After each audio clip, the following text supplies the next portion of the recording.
और अब हम थोड़े बहुत इशारे भारत में उठते हुए देख रहे हैं, स्पेशली ऑपरेशन सिंदूर। अब इस तमाम सूरत में नई दिल्ली धमाके में भारत की जानब से बांग्लादेश के खिलाफ एक नई जंग जो है वो छेड़ चुकी है। ये जो फुटप्रिंट दिख रहा है उससे ये स्पष्ट हो जाता है कि भाई अब ऑपरेशन सिंदूर जो 2.0 होगा वो 2.0 बांग्लादेश से ही आरंभ होगा। लेकिन फिर वो अपने अंजाम को पहुंचने लगता है तो इशारे वाजे होने लगते हैं। भारत जो है इसने बांग्लादेश को लेकर एक इंतहाई अहम कदम उठाया है और इस वक्त जो तफसीलात सामने आ रही हैं, बताया जा रहा है कि in the next 24 hours Bharat की जानब से बांग्लादेश के खिलाफ कोई बड़ी स्ट्राइक जो है वो भी मुतवक्के है। ढाका के अंदर जो गवर्नमेंट है यूनिस की, उन्होंने इसको प्लान किया था भारत के अंदर अटैक्स करवाने के लिए। ये भी कहा जा रहा है इसलिए कि भारत की तरफ से भी मुसलसल जो ऑपरेशन सिंदूर 2 की बात की जा रही है उसको लेकर पाकिस्तान में काफी ज्यादा खलबली है कि इसमें जैश-ए मोहम्मद, पाकिस्तान की सरजमीन में बैठे हुए जैश-ए मोहम्मद और अंसार गज़वातुल हिंद, यानी गज़वातुल हिंद, अंसार गज़वातुल हिंद जो अलकायदा का एक फैक्शन है, वो इसमें इन्वॉल्व है। एक भी टेरर अटैक हमारी कंट्री में हुआ, it will be treated as act of war. East Pakistan है, तो अगर वो अपने आप को ईस्ट पाकिस्तान मान रहे हैं तो फिर ऑप सिंदूर 2.0 का कहर झेलने को भी तैयार हो जाए। मास्टरमाइंड और सुलहकार के हवाले से तेलखा खेज किस्म की तफसीलात सामने आ चुकी है। आप सुन के हैरान होंगे कि ये दिल्ली ब्लास्ट होने से पहले एक मीटिंग हुई थी। कहाँ हुई है? ढाका में। भारत जो है इनकी जानब से बांग्लादेश के ऊपर किसी भी वक्त या किसी भी लम्हे एक बड़ी स्ट्राइक जो है वो की जा सकती है। नमस्ते दोस्तों, जय हिंद। हिंदुस्तान स्पेशल में आपका स्वागत है दोस्तों। दिल्ली ब्लास्ट मामले में पाकिस्तान के बाद अब बांग्लादेश के भी कनेक्शन सामने आ रहे हैं। ब्लास्ट की जांच के दौरान यह जानकारी सामने आई है कि बांग्लादेश से विस्फोटक लाने के लिए बंगाल को ट्रांजिट रूप में इस्तेमाल किया गया था। पश्चिम बंगाल के बांग्लादेश से सटा जिला मुशीराबाद के रास्ते फरीदाबाद में भारी मात्रा में विस्फोटक पहुंचा और डिलीवरी का काम इख्तियार नाम के संदिग्ध आरोपी ने किया था। आरोपी का नाम और पहचान तो मिल गई, लेकिन जांचकर्ताओं को अभी तक संदिग्ध का कोई सुराग नहीं मिला। दिल्ली धमाकों में पाकिस्तानी आतंकी संगठन जैश-ए मोहम्मद की संलिप्तता सामने आई है। चाहे लखनऊ से गिरफ्तार शाहीन हो, फरीदाबाद से गिरफ्तार मुजम्मिल हो या श्रीनगर से गिरफ्तार आदिल हो, जांचकर्ताओं को इन सभी के साथ जैश का संबंध मिला है। उन्हें देश के अंदर स्थापित जैश नेटवर्क के सबूत मिले हैं।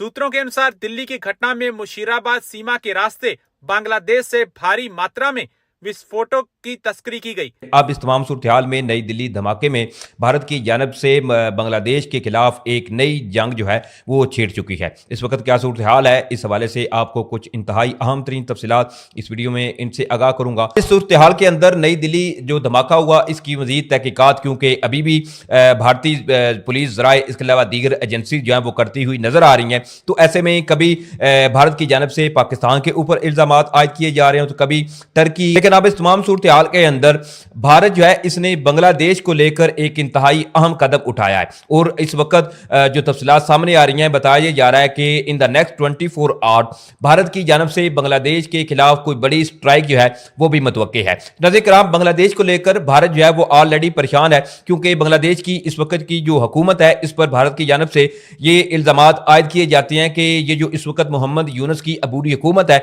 ये पाकिस्तान की बनाई हुई हुकूमत है, कभी कहते हैं अमेरिका की बनाई हुई हुकूमत है। क्योंकि बांग्लादेश में मुख्तलिफ किस्म के पाकिस्तान के डेलीगेशन जो थे इन्होंने दौरा किया और बांग्लादेश के जो आर्मी के डेलीगेशन थे इन्होंने पाकिस्तानी दौरे किए। अब इस तमाम सूरत हाल में एक बड़ी खबर ये सामने आ रही है कि जो भारत जो है अब इसने ये दावा किया है कि नई दिल्ली जो लाल किले मेट्रो स्टेशन गेट नंबर 1 के करीब जो धमाका हुआ था अब इसके इल्जामात भारत की जानब से बराह रास्त बांग्लादेश पर आयद किए जा रहे हैं। और ऐसे में खबर ये सामने आ रही है कि भारत जो है इनकी जानब से बांग्लादेश के ऊपर किसी भी वक्त या किसी भी लम्हे एक बड़ी स्ट्राइक जो है वो की जा सकती है क्योंकि बीजेपी की हुकूमत या नरेंद्र मोदी को जो है वो इस तमाम सिनेरियो के अंदर या अपनी आवाम को एक नई डायरेक्शन देने के लिए कोई ना कोई ऐसा कदम जो है वो उठाना पड़ रहा है ताकि लोग जो है इनमें फिर बीजेपी की हुकूमत की एक वाह जो है वो कराई जाए। अब इस हवाले से बताया जा रहा है कि India wants Bangladesh of military action after accusing that its support Pakistan and it's involve in Delhi blast. अब यही भी बात है कि बांग्लादेश को पाकिस्तान का इत्तेहादी है, बड़े बांग्लादेश और पाकिस्तान के जो तल्लुकात हैं इस वक्त जो हैं वो इंतहाई अच्छे हैं। तो वही on the other hand Bharat के क्योंकि बांग्लादेश के साथ तल्लुकात अच्छे नहीं, तो इसमें जी भारत जो है वो अब बांग्लादेश के खिलाफ मुख्तलिफ किस्म की जो ऐसे बेसलेस इकदाम हैं वो करता हुआ नजर आ रहा है। अब इस तमाम सूरत हाल के अंदर जी जैसे ही ये खबर सामने आई कि मुमकिन भारत की जानब से बांग्लादेश के ऊपर कोई स्ट्राइक की जा सकती है, ढाका के अंदर जो गवर्नमेंट है यूनिस की, उन्होंने इसको प्लान किया था भारत के अंदर अटैक्स करवाने के लिए। जो गवर्नमेंट है बांग्लादेश की वो चुप है, उन्होंने एक ही बात बोल दी है, हमारी इन्वॉल्वमेंट नहीं थी, ये वो गंदा आदमी है हरी सी वो टाई डालकर। वैसे दुनिया में आपको कोई भी और इंसान जो है वो हरे रंग की टाई डालते हुए नहीं दिखाई देंगे एक्सेप्ट दिस जानवर्स। इन्होंने प्लान किया कि भारत को तंग करना है और पाकिस्तान इनको यूज इसलिए किया क्योंकि मोदी जी ने एक स्टेटमेंट दिया था कि अगर एक भी टेरर अटैक हमारी कंट्री में हुआ it will be treated as act of war, हम पाकिस्तान को खत्म कर देंगे।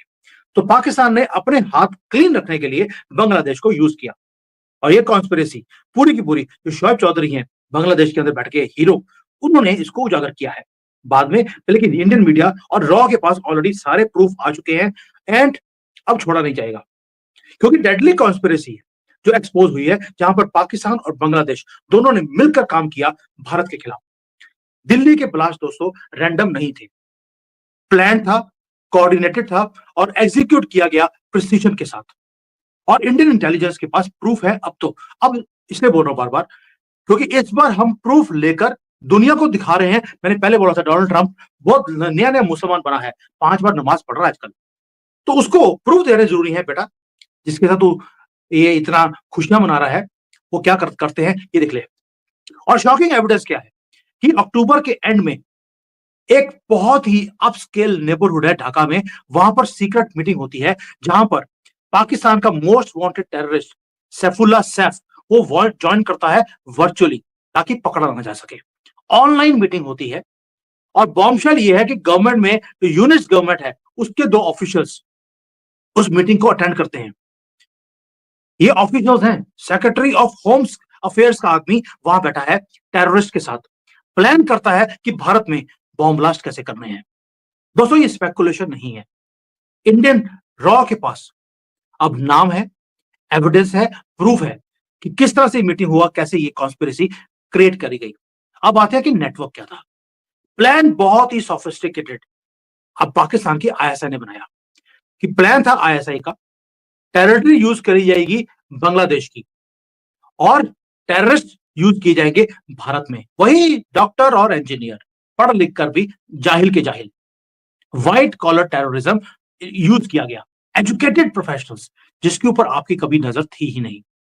3000 किलो के एक्सप्लोजिव्स पाए गए हैं उनसे, 6 डॉक्टर पकड़े गए हैं, अभी तो लाखों में डॉक्टर हैं भारत में, सारे के सारे जिहादी हैं, लिखवा लीजिए मेरे से। और क्योंकि नेटवर्क बहुत डीप है, इनको तो मौका चाहिए जिहाद करने का, ये एकदम से डॉक्टर से जिहादी बन जाएंगे।